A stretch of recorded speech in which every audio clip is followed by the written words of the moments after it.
Personally, I have not experienced any problems with accessing physical environments or services, but there are older buildings across the campus which can be hard or impossible to access for people with any disabilities, like being deaf, blind, or tied to a wheelchair.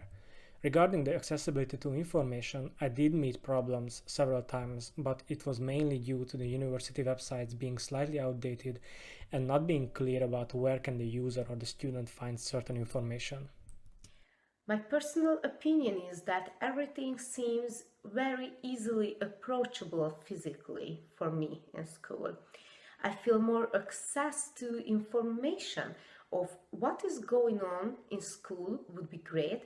I think it would be very engaging and interesting if we had some sort of blog or video blog, I dare to say. Our university has a parking problem that needs acknowledgement because there is poor accessibility of parking spots inside the campus. Furthermore, other options nearby also difficulties because of expensive charging prices due to the location of the faculty in the city center. Still concerning our campus, people with physical disabilities may have difficulties moving around, being that our lectures are taught inside conference rooms with only stair access and that we have practical classes in laboratories that are not adapted or most suited for those cases. Being a pharmaceutical student, we should have easier access to an open online repository of scientific articles and publications from our own university to help us expand our knowledge and to be able to access all the information available. Besides that, regarding the high amount of mobility students that our faculty welcomes, it will be more proficient to previously adapt all the subjects to be lectured in class to English, making it easier to foreign students to be always up to date. Having students with physical accessibility limitations, we have noticed them having problems with some structures like counters and windows, and ultimately the elevators being the only alternative to stairs between floors, which cannot be used in case of emergency.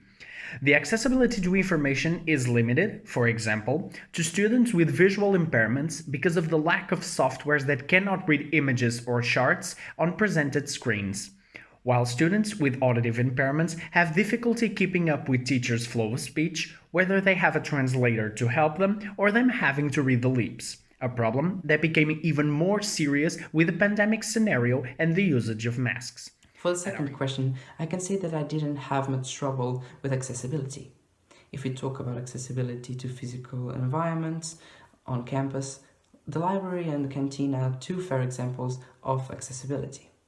If we talk about information, most information comes to us via email and it comes very clear to us everything that we need. In regard to the accessibility in our campus, as we all know, the world as we know it is suspended.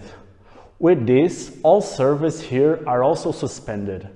So it is not a matter of feeling that we don't have access to something in our university, but much more, we cannot break curfew or even promote social interactions in the campus due to the pandemic.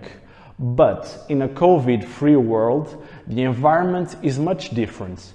We all walk around campus, interacting with each other, and had a lot of activities take place here. Na minha universidade, nunca senti qualquer tipo de dificuldade de acesso ao edificado ou à informação. Secondly, I have not experienced any major issues of accessibility at my university.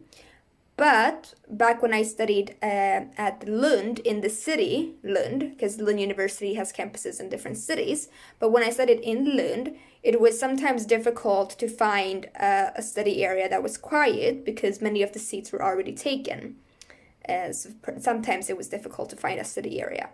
But at the moment, I'm studying at Campus Helsingborg, and there we actually have a specific study room for my specific program, where only we can study. We have a card and then we open that specific door, and there we can study in peace and quiet, and no one else can access that room besides the students in my program, which I think is great.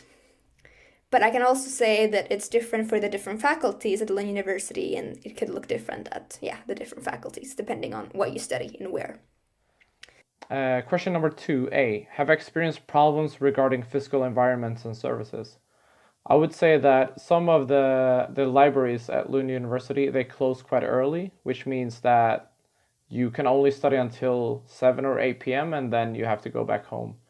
And also it happens that it's very crowded at the libraries, which means that you either have to stay back home and study, or you have to wait or walk around for a while before you find an available spot.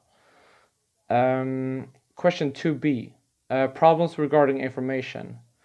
I think our access to information is really good, but it sometimes happens that that you can't get hold of a book, which means that you have to buy it yourself, or that you have to wait a couple of weeks before you get your hands on it. That has happened a couple of times for me, that you go to the library and you want to borrow it, but there's no copies. At your university, have you experienced problems regarding accessibility of physical environments and services? Accessibility to information? Yeah. I am part of one campus of Paris-Saclay, Orsay, which is an environment that's very difficult to access if you have any particular physical disability. There are a lot of slopes, earthy, altered footpath. I don't know, like very few big, parking spots for people with wheelchair, for example. But also, the buildings are very old, and I don't think many of them have functional lifts and accessible toilets, for example. And one crazy thing is that you can find in front of almost each building a tiny step to enter the front door. And the tiny steps means nothing for people who can actually use their legs, but for somebody in a wheelchair, it means an obstacle. It means no access to the building. I was very lucky, especially in the first semester, that our academic dean was able to help me and was very concerned about it. So the first semester went without any problems. And of course the last 2 semesters were online, so there were fewer problems, but it was still good to know that I could always contact the academic dean or inclusion tutors. Even when there was like a breakdown of a lift, they gave me the key to the professor's lift, so I was always taken good care of. That's very important.